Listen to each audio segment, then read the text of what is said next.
FORTIFIED Podcast, episode 4. I'm sitting with my good friend Mike De Martiis. How you doing, bro? I'm good. Good morning, Brian. How are you? Good morning. Where Beautiful are we today? start. Well, we're in Lagos, Portugal again, Nice. and it was 7 a.m. yesterday morning on the run. A bit earlier, actually, wasn't it? And then what we on 6:30 this morning for the podcast. Early mornings. Early mornings. You're an early riser usually. Absolutely. Yeah. I mean, anywhere from probably 4:30 to 6:30. Aye.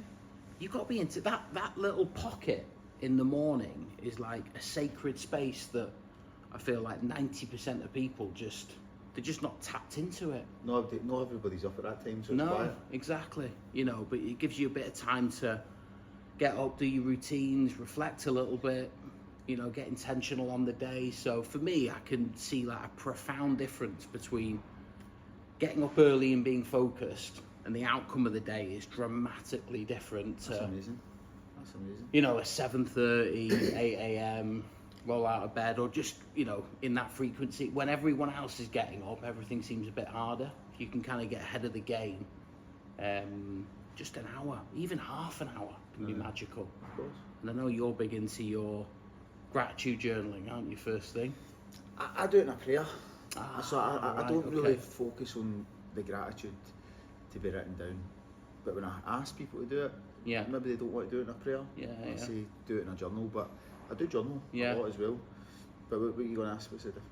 Well, no, but I know we're kind of deviating on the journaling stuff, but I often find, because guys like us, our days are so full, if I try and do something like that at the end of the day, Right.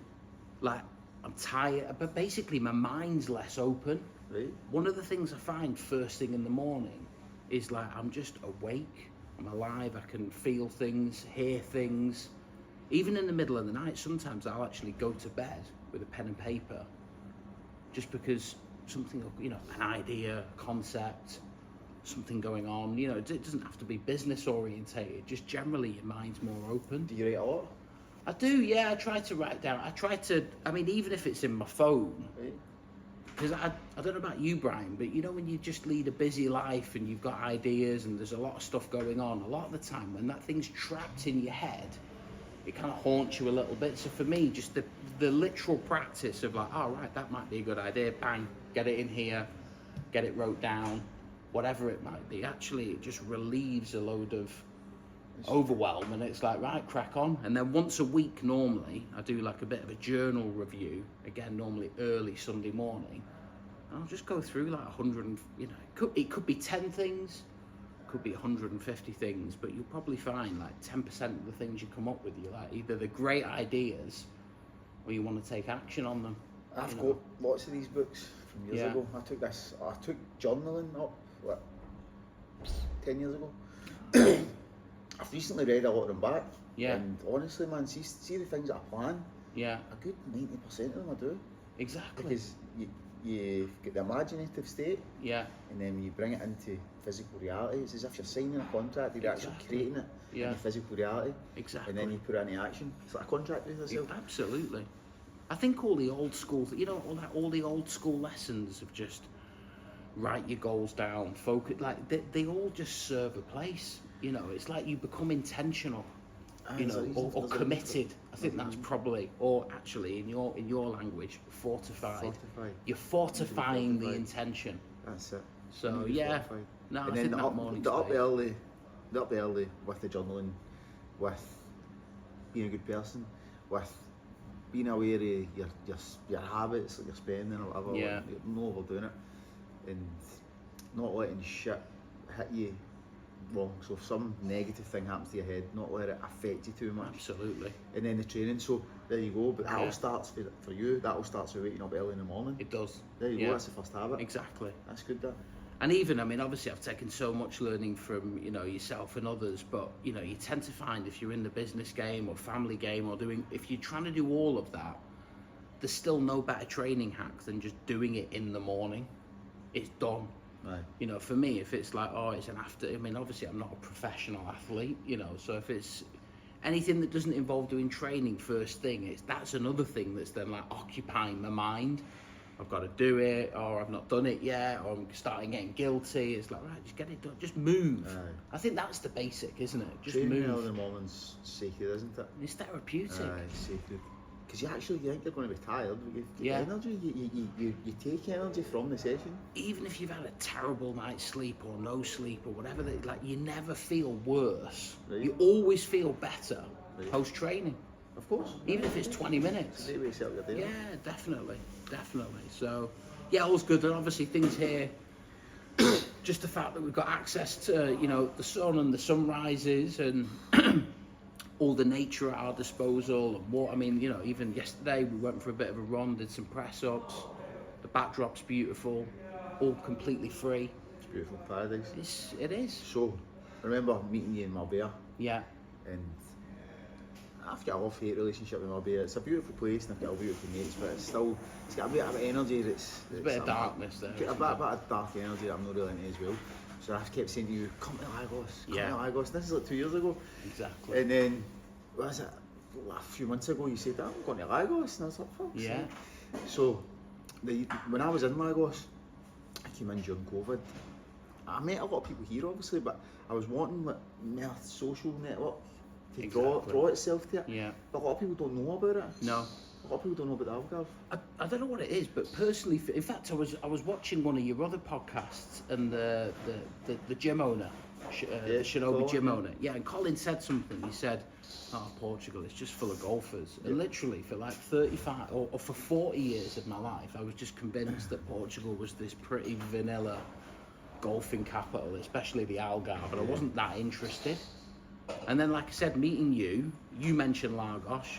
There was actually another mutual friend of ours, Josh. Yep. I think you brought Josh down here doing some training.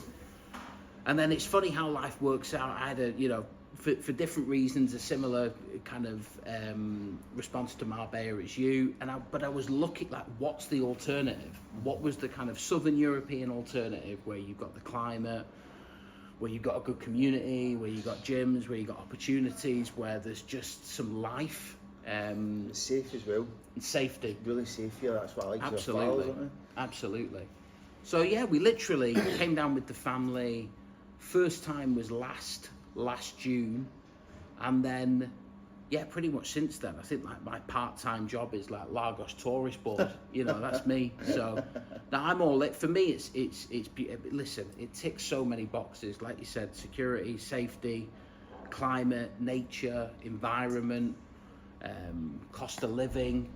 I think more than anything as well, you mentioned it to me, like the people, the beautiful. The really, even for me, even when I like just land at Faro Airport, just that small interaction there, it's like just the energy feels calm, it feels good, people are welcoming, people are smiling, getting an Uber, you might get in an Uber. And then up in like, a 15-minute combo. Yeah, so for me, I love the place, and it's great for my family. And it worked, for us, we're really, really happy here, so thoroughly recommended. And I think, actually, the whole Lagos thing probably leads into another thing that I know we're both hot on, which is, proximity is power. I would have never have known about, basically Lagos wouldn't have been on my agenda if it wasn't for meeting yourself, meeting other people, different perspectives, different opportunities. Yeah, absolutely. So it's thank you very much, Brian. No worries, mate. You've changed my life, you've changed my family's life. We're very happy. Come and see it. Exactly. To build it a wee bit. Yeah. Because it is still pretty quiet in terms of like our untapped network. Opportunity, isn't it? But it's good as well. You can hide away for the riffraff. Absolutely. So when you're here, like, you're here with the family. It'd be good to get people out to maybe enjoy an event or something like that, or get people to... Well, we were speaking yesterday, weren't we? Obviously, I'd say probably half the time I'm here, I'm with my family. The other time is... this is a great... If you want to focus on work, if you just want to focus per se, this is a great location. So I often come here in a bit of so-called isolation and just spend... it could be like 3 or 4 days dedicated to a task, a new campaign, some consulting work I'm doing, whatever it might be. So there's loads of focus that you can get here. But yeah, I was really excited when we were talking yesterday. I think it would be great, especially with me being in the events business anyway, you know, you having an unlimited pool of connections and people from all over the world. I think the idea for us is, you know, whether it be this year or at some point, it would be great to start running some events here. Of course. You know, it's got everything, whether it's the, you know, the MMA fight stuff, you know, whether it's the surfing, whether it's the lifestyle, whether it's nature. I don't party anymore, but you have a great night out here. It's got a fantastic night out here, really safe, like, cheap, like, good laugh, and actually better than Spain, I think. Yeah, no, I agree. Well, I went out last night, had a wild orange juice, Brian. Oh, good on you. Yeah, absolutely. Good on you. That was hangover today? Is what? Have you got a hangover today? Nah, I'm just about okay. So yeah, no, I agree with you. But even, you know, even the kind of so-called party scene, you know, here it's anyway, from what I've seen, witnessed, and experienced, it's just calmer in general, isn't it? There's you know, there's far less carnage compared to, you know, and I think that's based on the people it attracts. It's, you know, it's not bringing in people that want to mad. It's bringing in people that want to just live, enjoy themselves in the sun. Exactly. And then the odd wee night out's good. But yeah. For instance, Marbella, some of the kids that go there, or the adults who go there, or whatever, they want to go for madness. They're born for the madness. And it's good for a night out. Yeah. But then after that night out's there, what do you do through the day? They're still absolutely. Crazy, aren't they?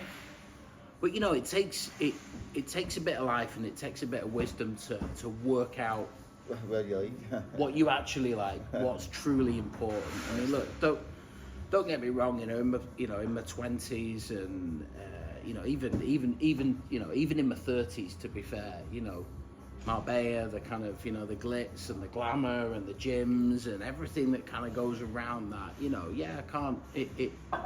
It was haunting, but also exciting.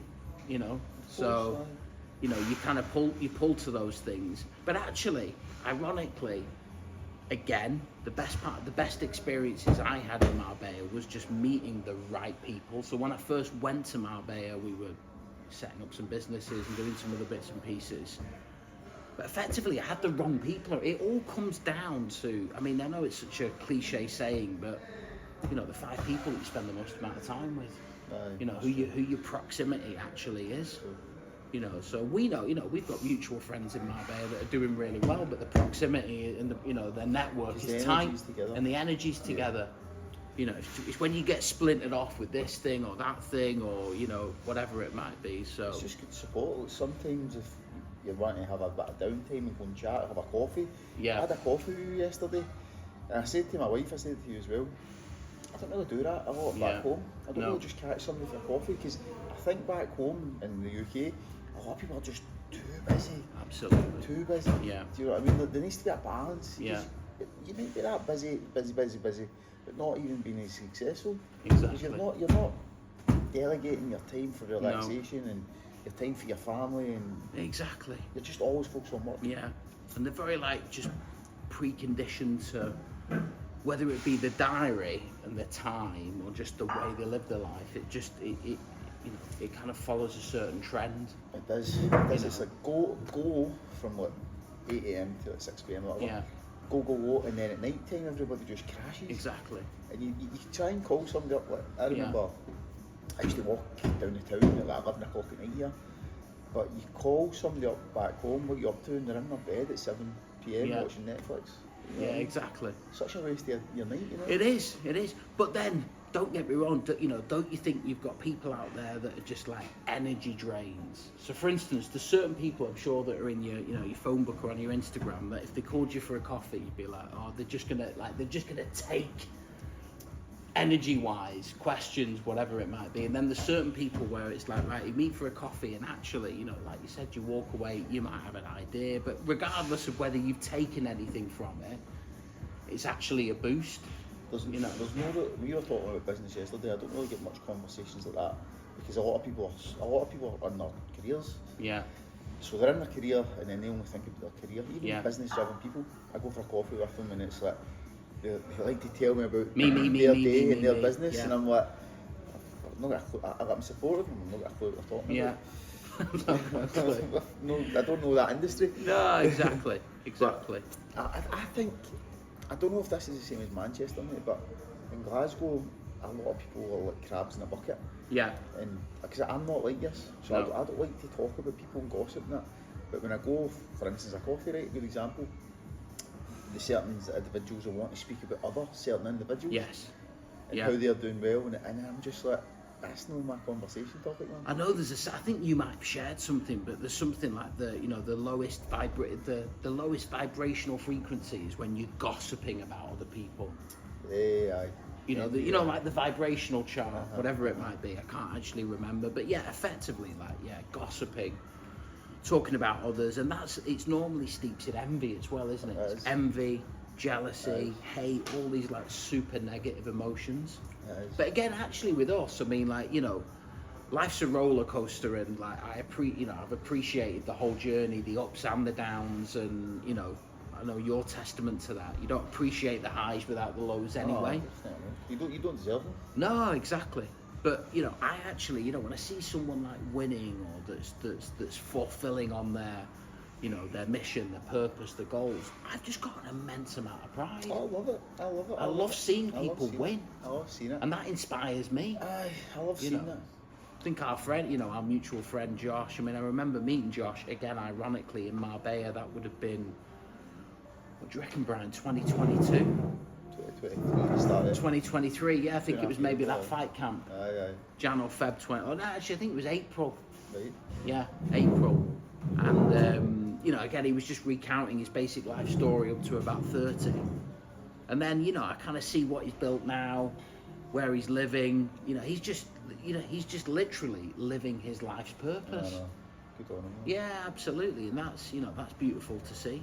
I think that's the other thing down here though, is I was speaking to some, friends last night, and again, regardless of which business you're in or what you do, actually one of the things that's beautiful in Portugal is people are just generally drawn to freedom.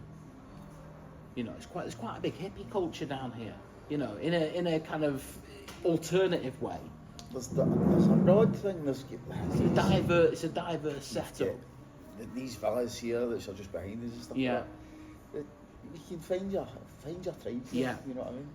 But I suppose a lot of the expats, regardless of where they sit on a political agenda or anything like that, they're just drawn to the freedom that you get from kind of living life on your own terms. There's not much bullshit. No, there's for not sure. Much bullshit. I don't really see. I've never seen a fight here. Yeah. I've never seen an argument. No.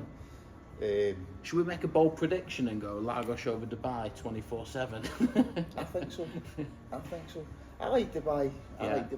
It's got a lot. It different people there. It's got a lot. It just, it can be a bit fake. It can be a lot of people just want to earn off you. Yeah. Rather than build as well. But I see a lot of great things there as well. Yeah, for sure. But the interesting thing is, and again, this is me going down the kind of geopolitical rabbit hole, but obviously the entry point for a lot of people going there tends to be, obviously there's a lot of tax incentives. Yep.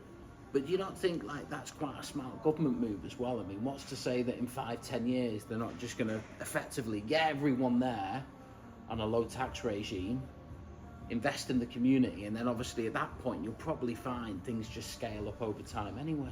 Probably. They'll probably invite them in. Yeah. Let them build and. Yeah.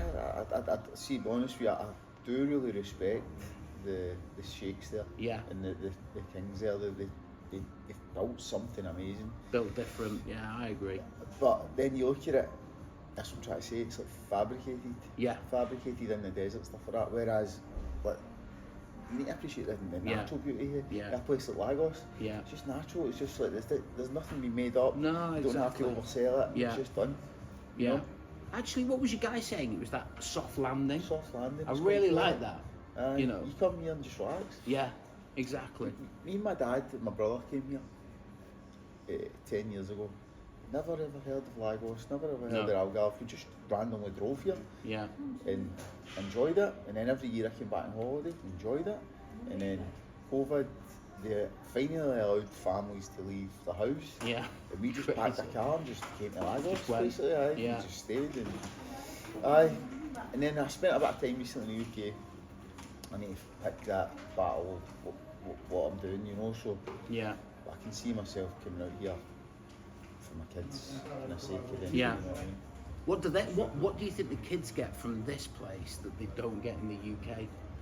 Because I've got a daughter, and we're at a bit of a we're at a crossroads in terms of like the next step and the direction. And again, it's challenging, isn't it? You know, especially when they're quite conditioned, either whether it be friends, network, the system, whatever it might be.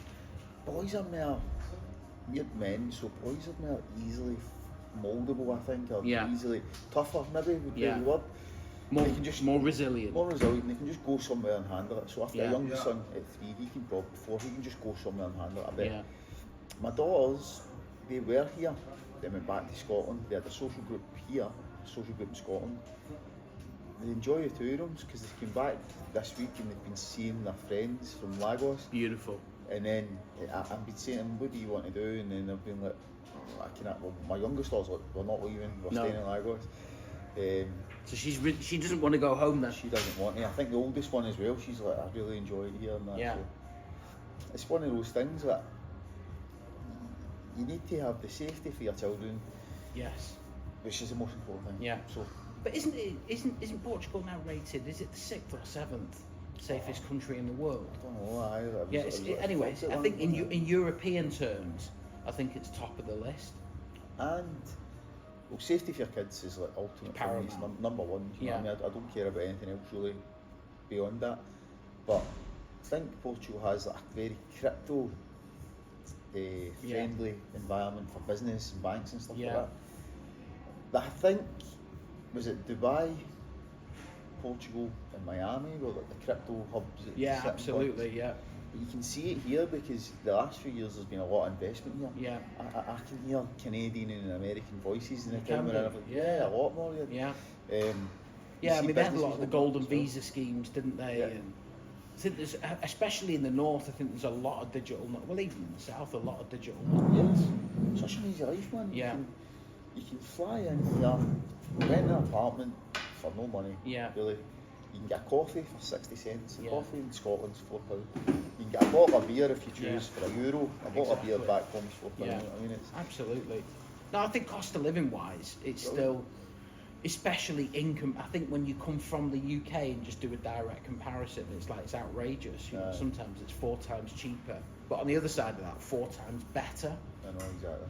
You know, so no, it's great. You know, for me, it's like there's compromises. There's compromises with everything, isn't there? But I mean, I'm from like Italian descent, so we've spent quite a bit of time in Italy. Basically, dad's Italian, mum's English. But I think as far as like the Southern European thing goes, Do you see the cultural similarities? yeah, I mean there are some similarities, but I almost feel like where we are here is like the best of Spain, the best of Italy, best of Greece. It's all like combined. You know, you've got take where we are now. So we've got an old town.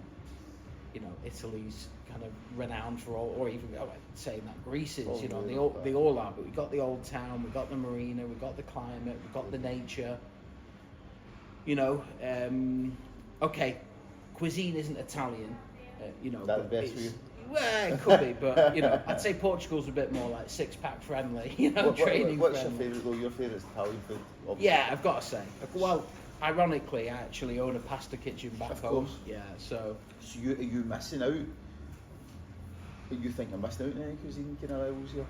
I don't think so, No. because I think what happens when I'm here, I just eat cleaner and I eat simpler. Right.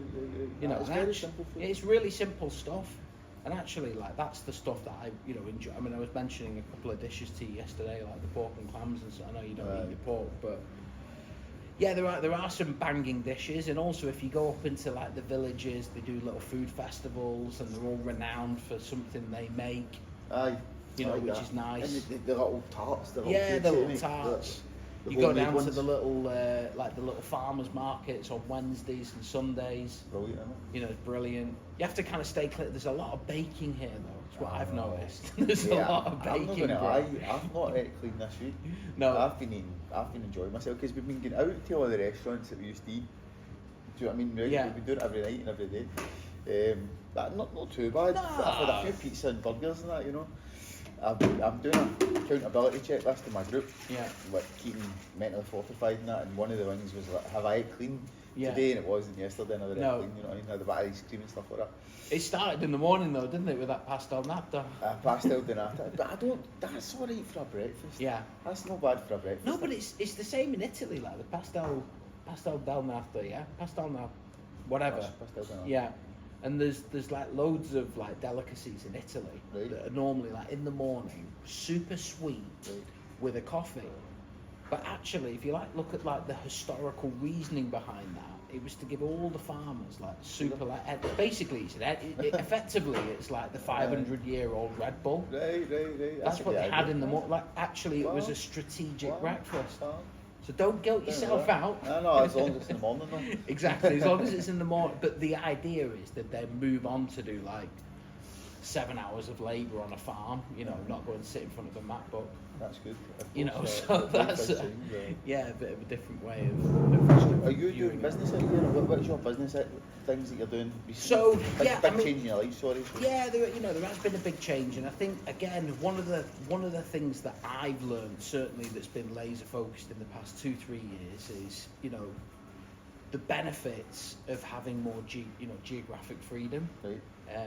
Most of the things that I've done today or up until the past couple of years have been very fixed address, focused, and whether that be, call centres, restaurants, office buildings, it's very much like, right, we operate a business from this location, we employ people here. They're very like location dependent. Whereas for me, I felt that for the next period of my life, for the next part of my life, I wanted to have more freedom. Right. For me, freedom is very much a geographical thing. So most of my focus outside of restaurants is predominantly in the online space.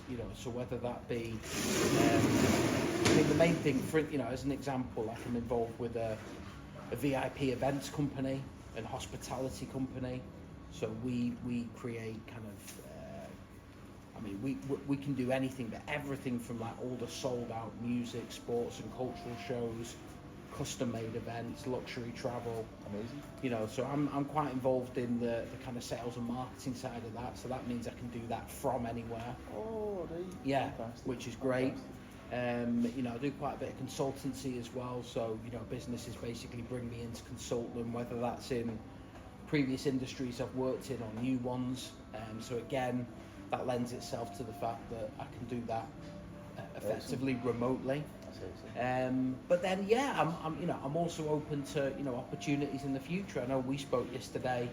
I think one good thing about having a vested interest in a location, other than I'm just spend time here, is you're kind of giving something back to the community. Yeah, of course. Rather than just coming here and almost just like, yeah, I love it, it's great, I've got the beaches, go to the gyms. Of course you're not just taking because you're spending money in the local economy, but I think ideally for me over the next kind of year or two, I'd love to actually be more invested in the town and be able to give something back, whether that's running events or even a fixed location. We spoke about gyms, past. There's so many opportunities, but I think I need to get to know the area more from a business perspective. See, I've never done business here, but I think there's people say about the bureaucracy, yeah, quite difficult and stuff like that to navigate. But that's a very small thing. If you've got a committed business idea and it's going to help the area, I'm pretty sure you'd be welcome. Yeah, absolutely. I remember staying here and me and my wife were saying, it's hard to make money here, in a sense of like there's not much job offered for people. I had a business back home when I lived here, so, but I think to create here, I could maybe give something to my family as well. Yes. That's the idea. If I want to build a business in an area, it's good, like something that's going to be generational as well. Generational, yeah. I think the old school businesses here are generational, little cafes or restaurants, whatever, gyms or whatever. Well, even if you look at hospitality now in the UK, which is something I'm, like I said, I'm in the restaurant business, as you know. But actually, the businesses that last the longest, that survive, that thrive, are those multi-generational restaurants, that have been around for 50, 20 years, 30 years, 40 years, 50 You don't want to years. just fly in, open a shop and leave. No, You want to have something. everything's so faddy now as well, isn't it? Here today, gone tomorrow, Instagram. You know, for me, it's like, you know, some of the more kind of chiringuito stuff that's been around for 50 years. Just anything for me that's like old school, that either like locals go to or it says established 1950. That'll be like the first place I'll go. There's beautiful coffee in Lagos, as I say, it's 60 cents. I would never buy a Starbucks in Portugal. It's outrageous. My wife took my kids to Starbucks the other day, and I'm like, what are you doing? There's fucking coffee shops everywhere. What coffee do you order here? A Cafe Pingado. Pingado. Cafe there Pingado. We go. Cafe Pingado. That's the one. Yeah, mate. one. Cafe Pingado all it's like the way. a ping of milk. Ping of milk. Yeah, no, it's a beautiful coffee though. You know. But no, I mean, would you open a restaurant here? Could do, but you know, restaurants are challenging businesses. Right. You know, when I say they're challenging in the remit that, you know, they're quite. Just take the opening hours as an example. People always like underestimate this, but most restaurants are like literally it's a 24-hour business. Oh, wow. I say 24 hours. It's not like up not in 3 in the morning. But the guys are like prepping all day. Then we're open all night. So you're all kind of customer centric at night. You're technically operational during the day. Restaurants aren't the best business per se if it's all about an ROI. As a passion project, I think they're enjoyable. And listen, I love what we do in the UK, but I think I'm always caught between a rock and a hard place in the remit that if you put your businessman entrepreneur hat on, I wouldn't advocate opening a restaurant. Right. They're very investment heavy for a start. There's a lot of money up front. Yeah, it's a passion thing. It is. You know, I suppose what I'm really trying to say is there's probably easier ways to make money. But then on the other side of it, I think that it does have an opportunity to be, like you said, a long-term legacy business. But I mean, for instance, with what we do, you know, we're not trying to compete with chains and this. I think for me, especially in the food business and probably actually in the gym, like you know, a lot of human businesses. Yeah.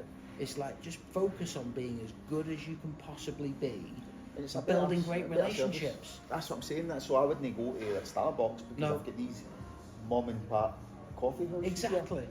Restaurants as well. Exactly. There's certain. I wouldn't go to McDonald's here. Yeah. But I like a burger here. Yeah. So I go to the Where'd you go? My favourite burger here. Is it where all that bad stuff is? Is that behind, Old Town behind? So Old Town. Nana Bar.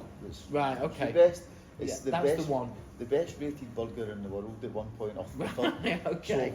So my first day, I came to Lagos 10 years ago.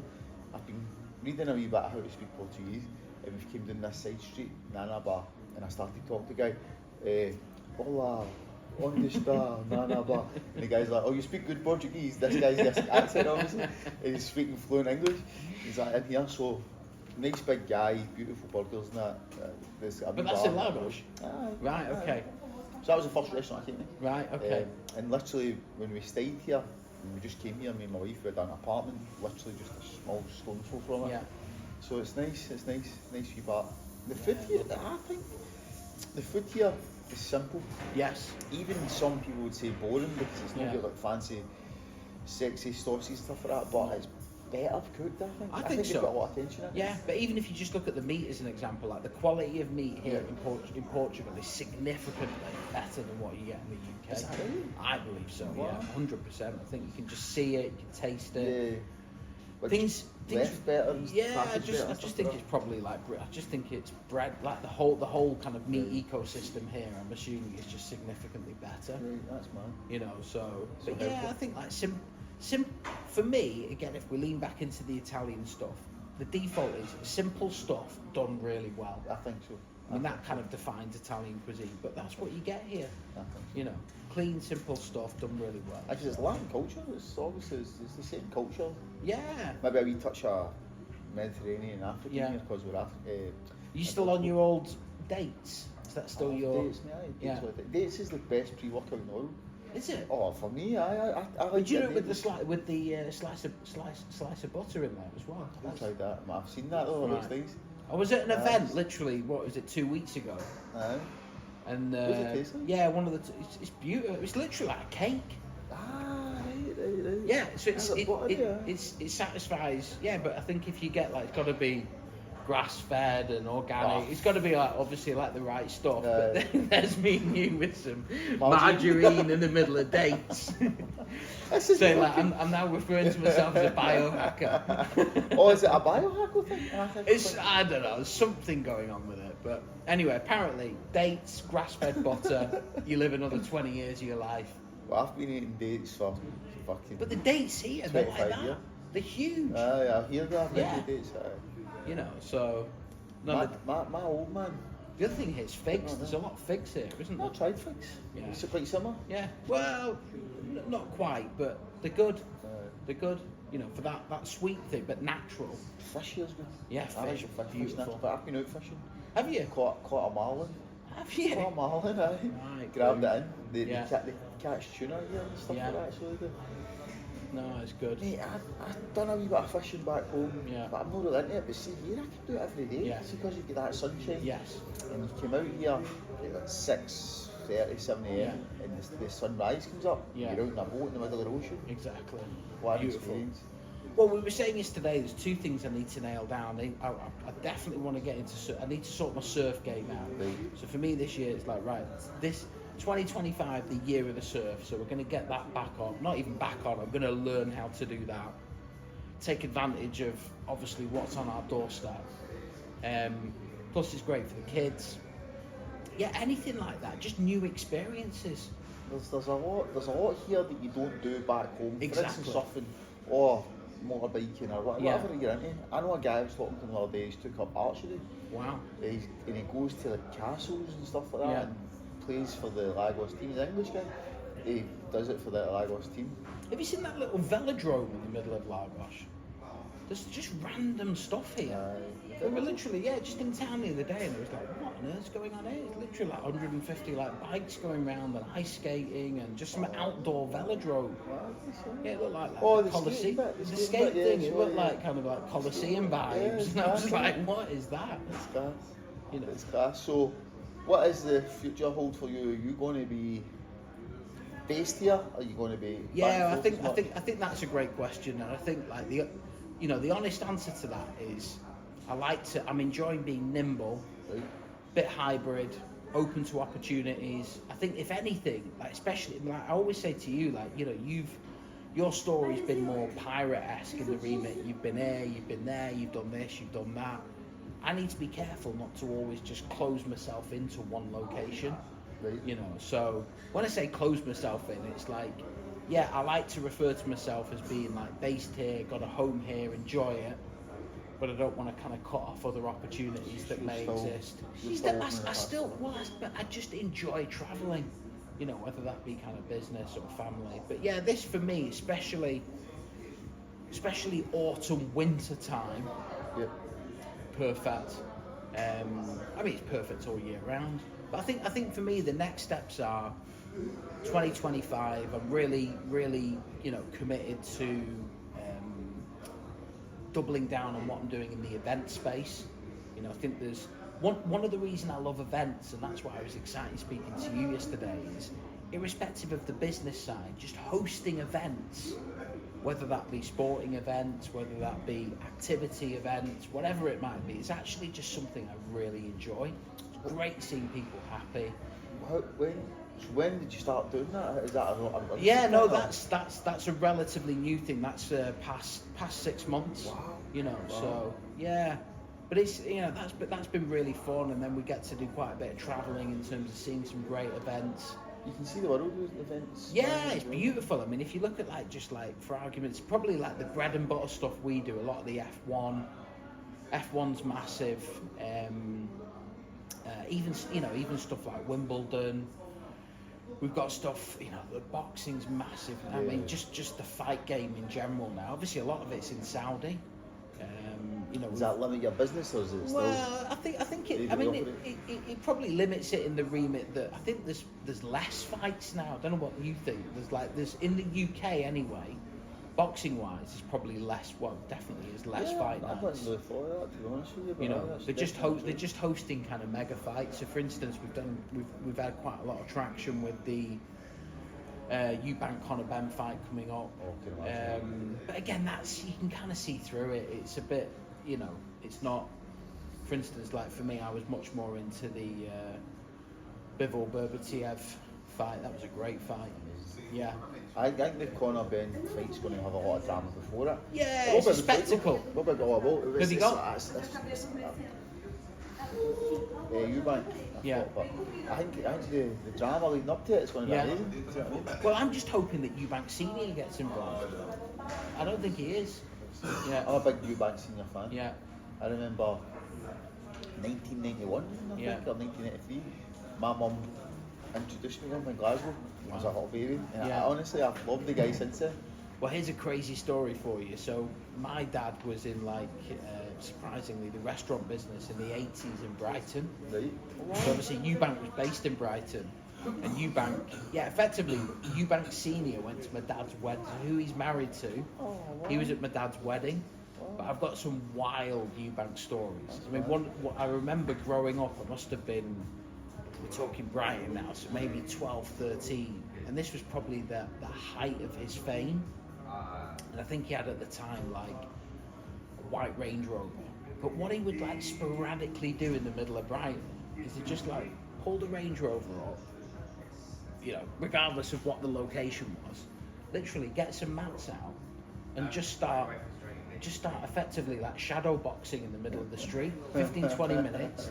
He had like a box of photos, maybe 100 photos, just doing signatures. I mean, just randomly there. Then he went through. I don't know whether you remember. This is probably, I don't know what you think, but like Eubank Senior's clearly been on like a big personal journey, hasn't he? Especially after like the death of his son and stuff. But I think this was like the height of the ego days. Then he had that. Do you remember that huge truck? You know, just used to drive that. He was like, if you think about it, Eubank Senior was like the OG version of Conor in some ways. Like, he was the original boxing character. 100%. You know, the proper villain. The mad one. You know, he was, you know. The madness of Conor, the eccentricity and the suits and stuff like that. Yeah. I like. And he got into Ben's head, didn't he? Nigel Ben's head. Yeah, he broke him. I like Ben Senior. Yeah. I think he was in the army and he's like a rough guy. Old school. The reason I'm not really a fan of young Ben is that he plays the part of like a thug and and he isn't really he that, though, is he he? never grew up with that. No. I think that's a part for him to play. I don't think that he never grew up in like an area where he was running about gang violence and that. But he talks and acts like that. It's a part he's playing. Do you know what I mean? I'm going to do you and I'm going to do this and that. Yeah. I think that's been done for me. Seeing I watch athletes doing that now, as you just says, Better Bev and Bivol, two of the best in the world. Yeah. Two Russian, like Olympic, whatever, high level amateurs. Yeah. Respectful and put on a good fight. Yeah. I think we've seen all the fucking daft facing and that and stuff. You know what I mean? But it still sells, Brian. That's me because I'm a fan. But you know, I don't like the showmanship. No. But you need to put bums in the seats. So I'm against the business of it. The promotion of it. I'm not the promotion. I'm against the make your masquerade. And I like just the fights. Yeah. I'm just a simple man. No. And I think people are seeing through that more now. That's anyway. what I'm saying. But I think what I find, even if you go back to the event stuff, for instance, you know, Better Bivol, there was a certain profile. Effectively, it was a legit fight fan that wanted tickets for that event. Probably your billionaire. That's got a big bit of money. He's going to be doing that.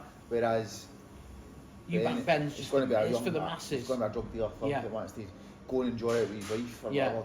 Exactly. I think you're getting better clientele with those better bigger fights. That's I agree. Yeah, I agree. A lot of people say that about the UFC as well. That it brings in thug fans. Well, apparently Dana's getting into boxing now, isn't he? Have you seen the? He's done a deal with the Sheikh, with Turkey. I don't know if that's good for boxers though. it's good. It'd be good for fights. Yeah. Good for boxing fans. He'd Yeah. put on the best fights, the same way as UFC. But then the big question is who's going to get paid what? Because boxers do get paid decent money. Yeah. Is that going to come out of their purse? Yeah. It's a different model completely, isn't it? It's a totally but different I think his idea, and again probably where UFC's won is, you know, effectively like one belt, one weight class. Well, not one weight class, but it's just a simpler promotion. That's important. I think boxing's so diluted now with like a gazillion different weight classes. I hate the business of boxing. 8,000, you know, weight classes. And then there's a kid gets robbed. Yeah. Because he's not in the right promotion team or he's not fighting for the right team. Yeah, I exactly. see that a lot. Yeah, In constantly. MMA, these two guys fight. It's like MMA's better because there's more ways of winning a fight. Yeah. There's more variables, more standards to win a fight. So usually the winner is the winner. Yeah. Boxing, it can be a wee bit diluted, but I've seen outright robberies in my life. Yeah. And actually, as an amateur, I was robbed. Actually, I got one fight and the other guy was robbed. Do you know what I mean? It's no the. But do you not the think we're score moving system. into a new era now where like it's not all about protecting the O anymore, is it? Or do you think that's still? I mean, It's more just about fan-friendly fights. Hopefully that's what they bring in. In UFC, it was never about the O for people. It's just experience. Yeah. And whatever, but look at Chisora, like even if you look at the monetization of it, look at like what Chisora's done in the latter part of his career. He's just built a reputation for just being a dog. There's a like regeneration of older fighters doing Yeah. it. I'm 38-year-old. I've started doing Yeah. it. My mate's in his 40s. I think Frank Bruno's getting back in, isn't he? Aye. In Dubai. I think they're doing some Dubai Aye. Master Series. Wow. Bruno, Lennox, Tyson. Wow. Yeah. Aye, you know. the older guys, like there's a guy Coming Paul through. Reed. Paul Reed from Bristol. He used to come and fight in Scotland, right? Yeah. And he's late 30s, he's fighting in Scotland. He's 53. He fought at 50. Wow. Right? And he's 53 and he's thinking about coming back and fight. Exactly. I fucking love that, man. Actually, so what would the plan be then in Lagos, like gym wise? Because the guy wasn't it you were telling me Conor McGregor trained here? Didn't he? Yeah. The guy Colin, my friend Collins, this was Conor's coach. Yeah. When Wow. Conor came out for a fight camp, I done a fight camp. Yeah. And I got invited to do it, but I was a bit out of shape. Yeah. But I had a good go, I had sparring Yeah. and I was still enjoyed it. My brother came as well. And my brother was like, they were loving him. Yeah. Because he was young and a good boxer. But I think what you were saying, I think, you mentioned yesterday, I think the idea of doing something here that was gym orientated as an alternative to people having to commute to Thailand, I like that. on like an MMA boot I camp, like that. make something like boot camp, but you know what I mean? I like that Thailand. Like a retreat almost. I've done Thailand. Yeah. I've done Brazil. I've done many camps all over the world. The Thailand thing is amazing, right? Yeah. Like, Once you is get this? there then, what's the unique spin on doing a retreat? 16 years ago it was nice and cheap. Yeah. It's not that cheap anymore. No. I've been since then, it's not that cheap. I'm not really into it, but a lot of guys kid on by going Yeah. for a fight camp and they're away out Yeah. partying. Yeah, You know what I mean? ladyboying it. Ladyboying it. Pretending to their wife that they're not out raiding ladyboys, but they are. But see, Portugal, right, so price-wise you could get away with something similar Yes. to host it. Yeah. Because a gym in Thailand, the Muay Thai gyms are 350 quid a month, or 500 quid a month. But Right. they oversell the gym. Yeah. A gym in Scotland's 50 quid a month. Yeah. They oversell it. So you spend £500 a month to join The gym? the MMA gym in Thailand. Aye. Right. Aye. But then the idea is if I go there for a month, I'm kind it's of a- living in the gym. But it's a premium. No, you don't. Yeah. You don't get. That's not the house. That's just the gym membership. Yeah, but you're spending a lot of time in there. You're doing a lot of what training, maybe twice a a gym day. in Scotland, £50 or £60 the Wow. same time. It's no different. Yeah. They just oversell it. Yeah. And then for here as well, funny enough, there's a lot of Brazilians here. Yes. So there's a lot of jiu-jitsu kind of quality Yeah. here as well. The MMA scene is building. It's building. Yeah. I think the British scene is obviously strong. Yeah, It's the strongest it's scene on I've fire. seen. But this is the difference of it. Like the Scottish MMA scene is, if you're living there, the distractions and stuff like that. So if you want to Yes. get away from the distractions, Yeah. you've got it here. You've got Yeah. the sun, you can train, nice cheap Well, food where and was stuff. it? Who's the boxer now? The London guy that's fought AJ. I'm sure he's based in Portugal. Oh, the big guy. what's he called? Dylan White. Yeah, Dylan White. I met him here before. Is he still here though? Yeah. I always remember seeing that he was training in Portugal. A few came because a lot of fighters were based in. Not Luke Campbell. You know the brothers. Charlie. Charlie. What's his name? Yeah. The young guy. He was actually like quite a charismatic guy. Can't remember his name. Yeah. No, but I'm sure they were training in Portugal. Yeah, he lives in Portugal. Yeah, they were doing some stuff. So they've got Marbella was like the hub for like 20 odd years ago, whatever. But then that kind of fell away a wee bit, and a lot of people started to go to Dubai. Absolutely. But I think the MMA scene, because of the resilience here, is good. Yeah. And then it's the culture of being able to train on the beach. But obviously, like you know, you're a pro fighter. You've done all that. But if we just go back to say like someone like myself who isn't, or maybe guys that are following the fortified stuff that you're doing, what just coming out and literally immersing yourself in some kind of fight camp MMA environment for 7 days, it can be transformational. Yeah, it's got. I've done camps. That's before. That's how I met you. The only thing, this is what I'm going to. I met you and I've got all these things fighting, but we did go out and it was like I had a night out after it. Yeah. Which it was great. Obviously, that's how we got to connect a wee bit. But I think I'd like to limit that. Yes. Limit that. Make it like a monk mode. Yes.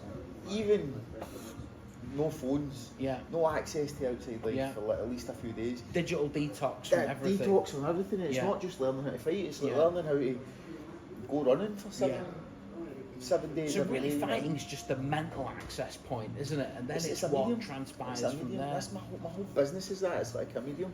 Like the guys that train with me, some of them want to fight now. Like one of them, I've had a few guys fight recently, but a lot of them are just entrepreneurs that have never had that fight experience. That fight, not actually getting hit in the actual face. Fight. Never actually been hit in the face. Do you know what I mean? They've had the fight in business. They've had the fight with all their life. But they've never had that guy hitting in the nose.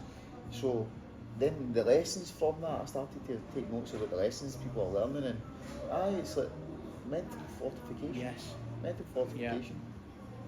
I love that word though. I say perfect, isn't it? It's mad, isn't it? I read that when I was away, and I was like, that's basically what I'm trying to accomplish in my life. Being a mental much are you reading now? Because you read a lot now, don't you? I've read 3 books since I came here, back on holiday, so. So how long's that? What, 10 days? A week? Couple of weeks? 6 days. 6 days. Wow, 3 books in 6 days. Well, I'm just at 19 reading. I don't know. Right. You know what I mean? So at night, that's what you're doing. As much as I can. Yeah. As much as I can. I don't read 3 books. I'm on holiday. Yeah. So it's a lot easier for me to do it then. Do you know what I mean? Sitting, the kids are playing. I can read a book. Yeah, but you seem to have like a really interesting book selection. You know, I've always read books. Scottish heritage. I've always read books, but my time away, I read a lot of books. I was reading about 100. I read about 100 in the space of a 10, 11 months. And so do you have a system? So when you read a book and there's some value or there's something you want to take from it? Yeah, I do. That's that old dog ear system. Right, because that's always one of the dilemmas, isn't it? It's like, there's a lot. Do you mark it? Do you not? Do you write it down? Do you read it? A lot of people say read a book 3 times. Or twice. I read a book once, but I get what's the system? And I just dog ear each certain note, and then because you're going to just forget about it, you want to finish the book. Right. Okay. So once that page is done, I dog ear it, and then keep in front of the page, and then. Then at the end. After I've read the book, I take notes on every single one that I've done. Right. Okay. Right. So you're not doing that as part. You're because not doing if you do it at that moment, get a note, it kind of stops the flow of the flow of the book. Yeah. And I imagine my brain doesn't enjoy that. I like to just flow right through it. You know what I mean? And the other thing I've noticed, if you read a book, and let's say like you're trying to maybe read 2 books at the same time. Yes, so much. That's calm. It's like business as well. Yeah. I have done it. Like when you're school, you're studying. I've done it, but I like putting all my attention into it. Yeah. And enjoying it. It's the same with business. I like putting all any task. I like to put all my attention into it. But I also love, when you're reading, for me, life stories are great. Yeah. You actually read someone's life story. It's good. It's a good way. It's a good insight. Stand on their shoulders and see how well they came. Stand on the shoulder of giants. Absolutely. I read. This book got recommended to me when I was in Australia. Matthew McConaughey, the actor. He's super based, isn't he? He's super cool, but you wouldn't think I'm going to read his autobiography. No. he's written this book. It's like that's just a book I read the other day. It's like motivational. It's not just a biography. It's like he's actually wrote notes on how to. It's cool. I can't really describe it. He's got these wee kind of notes that he's wrote out all his life. He's a motivational speaker, though, isn't he? I didn't know that. I've seen that. I think there are quite a lot of clips of it. He's the this guy with curly hair, isn't he? Yeah. Good actor. Yeah, really good. Aye. I read that, and I'm reading AI, how AI is going to change the world. And I'm a wee Is bit, it? It is. I think so. Yeah. Have you ever watched the Terminator and the Matrix? Yes, kind of crazy, isn't Mad it? When you think about where we are today. I'm not saying that I believe that's going to happen, but it's mad that story came out 30 odd years ago. Yeah. The AI is, and then just the last few years, AI is changing everything. I use AI. Well, even when we were talking about education yesterday, if you think about it, it's kind of it still blows my mind that we're drilling kids to memorise stuff. Obviously, there's like certain things that I understand. Who's the best memoriser? Gets an A. Yeah, you want to know in terms of like say calculations or something like that, and yet I understand that they're like you're trying to nurture those neural pathways, but just in general, the idea of like the memorization of information. To be honest with you, I don't know what I think about school. When I was in school, I done okay, like not bad. I done my hires, which is the highest grade, but I remember being a kid in like the 90s and always being put outside my class. Right. And I remember. What, in a naughty way, kind of? Every day. Yeah. Every day I was always put outside the class. Just outside. I was at this wee seat outside. Me and another few boys used to sit outside. Yeah. And I actually remember like there was obviously something that they weren't dealing with. Yes, absolutely. So I don't know if I'm a big fan of schools back home. No. That's made it quite problematic for me in school back home. But then even the same school, my daughter's been back to the same school like, in recent years. They do well. Yeah. My daughters do really well. Yeah. In school, like, fantastic. My daughters have went Portugal, Scotland, kind of back and forth. Fluent in Portuguese. Amazing. They both speak fluent Portuguese. Beautiful. But when they went back to Scotland, it's not really hindered them. No. It's not really hindered them. One of my daughters, the youngest daughter, she changed school when she was here. Sorry, she didn't like the state school. No. There was a state school that she went to a wee private school, which was great, and she went to a state school for a second part of the year, and the teacher was always a bully. Yeah. And when I drove by the school recently, because I was away at the time, and she said the story to me, and it triggered you. It just made me think deeply about some of the shit that I've been up to in the past, and then just more fortifying. Yes. To not do anything like that again, but to just stick on the right path. But I did feel a wee bit. I don't cry or anything like that, but I feel like fuck, a wee bit of tear. Bit of reflection. It's always good. Absolutely. And I think I needed that, mate, because this holiday, like, we had a great wee life here. And I ended up getting into trouble, and then they've had to go back to Scotland, which is a great life as well. But I'd never really analysed some of the shit I've been doing. Yes. Until I've been driving. So I'm on holiday, but I'm driving around and going, fuck, I wasn't really firing when I was really good then. I think it's because, like, you're always thinking forward, aren't you? You're always here, and sometimes you got it's the classic saying. You got to kind of go there what's the saying? I can't remember. But anyway, you've got to kind of get back into that environment, see those things, to resonate with it, and understand how you move forward. I can use that. But you guys have had a beautiful time, haven't you? So mate, it's been fucking brilliant. Like, I've done everything. The rain's kind of hindered a lot of stuff. Yeah. And it's mad because I'm thinking about moving here or whatever. I don't really know in my head. And that didn't affect that decision. So the first 5 days, it was like raining and we didn't really know what to do during the day. But we felt happy. Yeah. I had this wee kind of burning gut feeling the last few weeks. I don't know what it was, but it just dissipated when I came here. I don't know if it was your backs. But yesterday we had the best day ever. Sunshine, and my wife was like, fuck, we need to try and ding this as well. But I can see I've got a lot of projects I need to do in Scotland just now, so I've got a list of I'm doing in Scotland fighting, and I've got the charity. The thing is, you're always going to be a Scottish knight, aren't you, bro? Regardless whether you're here, you're there, it's that's like... what you said, that you like to travel. You be that guy everywhere now. Absolutely. The There's world no is free. limitations. There's no real limitations. No. It depends. No. If you've got a set business and a set foundational business, you can't really just fuck off all the time. No, I agree. But I do online work just now, so I can access anybody anywhere in the world, you know? Yeah. And that, you know, that feels powerful, doesn't it? Or positive. When I say powerful, in a very positive sense, it's free. It's free, yes. isn't it? Yeah. It's free. And right now I'm developing a course round about my system, because I've just been doing it one-on-one coaching. The one-on-one coaching's been amazing. Like even the physical coaching, I'm just grabbing people and getting them, and I really, really do enjoy it.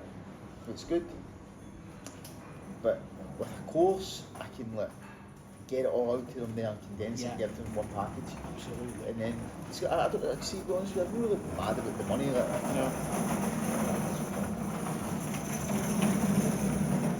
So if I'm a coach to somebody for 10 years and they're paying me for 10 years worth of months, it's great for my pockets. But I don't really need that. I can condense a lot of it within a year, within 6 months or something like that. But you know, say with the online one-to-one coaching, so what would that look like? A lot of it's just, it's more about, it's not only talking. Is it physical striking? Or, no, it's mindset stuff I've got. Yes. So I teach So this is the fortitude. This is the stuff I'm really fortified interested in. Yeah, fortified. So I get them in a routine. Yeah. I get them in a routine that I speak and analyse what their uptime, why they need help, what their pain problems are, pain points are. And then I get them in this routine, and then it takes time to develop it and get it strengthened and get it the way it should be. Because I can give them a copy of what I do, but it's not going to work for everybody. No. And then throughout the weeks and months I train them, I make sure they're on that. And obviously I give them the training routines and the diet plans and all that kind of stuff as well. But I like it's beyond that. It's beyond just the physicality. Yeah. It's beyond just the physicality. But you know, this is the interesting thing. Like you were showing me some of the success stories yesterday that were beautiful. And that's not just inside that group, but some of the other guys that you work with. But I think what's really interesting is like you've either given me and others like a basic, almost like a blueprint. But then people often think, right, if you just like tick a few boxes, that's kind of it. But That's then why there's that's what you need. You need the layer of, and then often there's just like, for instance, I saw like some of the training and the cold plunge and the morning routines and the training, and then we were talking about reflection and writing things down, and actually it's just the revelations you get from committing to something like that. I mean, you talk about 30 days, don't you? Do that, so, you know, literally green ticks for 30 days. 30 days of discipline. So I've got an online community, the online brotherhood, the Fortified clan, you know, myself, and I've got this discipline challenge today. So I can tell you what to do during the day. Yeah. And I can also coach you to help you out. But in this group, in this brotherhood, there's like all these other members helping each other out and keeping each other accountable. Absolutely. I think that's more powerful. Absolutely. I think that's more powerful. Yeah. You're not doing it yourself. You're not doing it with Brian the coach. You're doing it with a big group. Yeah. You know? Absolutely. And I was gobsmacked at the price of it, to be honest with you. Yeah, it's mad. You know, for that kind of accountability, I thought you were talking like, you know, hundreds of pounds a month. No, it's 25 quid a month. Yeah, you know. I don't know if this noise is affecting us here. Yeah, probably. 25 quid a month, part of the brotherhood. Yeah. But easy way to keep working. Yeah, guys, I've seen it, I've witnessed it, I've participated in it. I've worked with Brown one-to-one and inside that group. 1,000,000% I recommend joining. And even if someone just comes in for like 2-3 months, if you're in kind of a bad spot or a negative spot, or you've lost your mojo, your rhythm, maybe you're doing a bit of it but you're not doing other elements. I think the big thing with what you do is like the compound effect of doing all of that for a period of time. Of course. It's life altering. No, you know, whether you're broke or you're a billionaire, it actually impacts your mental results, your physical results. It's there, you know. So a lot of people forget about the mental, like the fortified is the word, but a lot of people forget about the mental fortification. It's necessary. Yes. Not just like when you think, I'm mentally fortified or I'm mentally tougher, but you really that discipline. Yeah. Are you still fucking about your diet? Are you still taking too many drinks? Are you still taking drugs or whatever? Yes. You can think you are, but then when I test people and put them in the fire and say, well, are you able to handle this? I call it the trenches. Are you able to live in the trenches? Yeah. And a lot of people can't. No. So And that's where the learning is, isn't it? That's where the growth is. That's when I'm not to toot my horn, but I've been in the trenches with fighting or certain problems that I've done outside prison or whatever, and I can give people the lessons that I've learned. But then also, almost like a great note to finish on is, if you get into the trenches personally, professionally, physically, mentally, whatever it might be, and you overcome that, and you do that once, twice, 3 times, you actually have this thing called self-belief. Ah, of course. And then that is the superpower. It's not just like being a tough guy. No, but it is the fortitude that you... The fortification. Creates this warrior, this hero, sorry. Yeah, absolutely. And that confidence that even if the shit hits the fan, even if things go down, sometimes through your own, whether that be your own fault or just outside circumstances, it's like there's an inner resolve to be like, okay, it's gonna be okay. And there's that stoic calm. It's like, okay, we can handle this, no problem. Patience, man. Patience. A lot of people don't. Patience seems like an effeminate thing or whatever. I don't know, but patience is the shield of the warrior. Yeah, I agree. If you're patient, you get through it. And you can imagine a guy in the trenches, he needs to be a very patient person. In actual physical trenches of war, Patience is somebody said to me before, patience is the key to this world. I agree. And discipline-wise, again, I know it's just like a stoic quote, but for me, so much of the beauty of life revolves around someone's ability to pursue delayed gratification. Of course. That's it. Right, bro, so Lagos, we've had a great time. Absolutely. What's the future hold for you? Listen, future for me is Lagos, plenty of life, plenty of love, gratitude, appreciation, loads of hard work, and just looking forward to hitting a new level, a new stride. Definitely building more proximity and power down here. Good, nice. With you and some of the other guys. And to be honest with you, Brian, I'm just excited. Just feel super optimistic. There's a lot of good in my life, a lot of stuff to be really grateful for. But on the other side of that, I need to make sure I lean into some pain and discomfort as well. Sometimes when it's just when things are flowing, you need to make sure that there's a bigger mountain that we're chasing as well, which is what I'm focused on. So, but it's been great to see you, and I'm sure this will be the first of many. We could probably vlog a whole series of stuff down here. I think you should do that as well when you're down here. Yeah, definitely. For the events. Yes. You could market the definitely property for events. Definitely. But I think one of the things I've taken from this 48 hours is a stone cold commitment to make some events in Lagos happen. Yeah. I think between me and you and some of the other kind of resources and people we know, we can put a show on that'll do the area proud 100%. And help people. So. And the next few months you'll see some of the stuff here back down the marina with boat shows and that. Yeah. The Rudimental played here, I think. Wow, didn't know that. On a boat. Crazy. So there's I thought it was just nature and hippies, Brian. Oh man, no. Right. You get a concert in the fields every fucking night. There we go. Right, sound, Mike. I had a pleasure talking to you. Absolutely. You too, brother. Safe flight.